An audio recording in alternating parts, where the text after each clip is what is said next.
আল্লাহ বললেন ইব্রাহিম বয়স কত? সাইয়েদনা ইব্রাহিম বললেন 80 বছর। আল্লাহ বললেন নিজ হাতে নিজের সুন্নাতে খাতনা সেরে দাও। সহিহ বুখারীর বর্ণনা, ইখতাতানা সাইয়েদনা ইব্রাহিম আলাইহিস সালাম ওয়া হুয়া ইবনু 80 সানা বিল কাদুম। বুখারীর বর্ণনা 80 বছর বয়সে কুঠার দিয়ে লজ্জাস্থানের সামনের চামড়াটা কেটে নিজ হাতে নিজের সুন্নাতে খাতনা সেরেছেন। এমনি এমনি আল্লাহর প্রিয় হন নাই, এমনি এমনি গোটা বিশ্বের মানুষদের লিডার হন নাই। পরীক্ষার পর পরীক্ষা দিয়ে তিনি আল্লাহর সম্মানের চেয়ারে আসীন হয়েছেন। চিল্লায় বলেন ঠিক কিনা? এজন্য আল্লাহ বললেন ওয়াইদ বিতালা ইব্রাহিমা রাব্বুহু বিকালিমাতিন ফাতাম্মাহুন্না ক্বালা ইন্নী জাইলুকা লিন-নাসি ইমামা।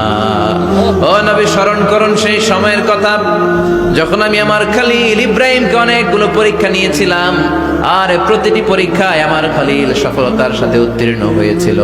ফলাফল স্বরূপ আমি ইব্রাহিমকে জানিয়ে দিলাম, যাও ইব্রাহিম, গোটা বিশ্বের মানুষের জন্য তোমার নেতা বানাইয়া দিলাম। তিনি আমাদের নেতা, leader of the all human being on earth. পৃথিবীতে যারা আছে সবার নেতা। চিল্লা এখন ঠিক কিনা?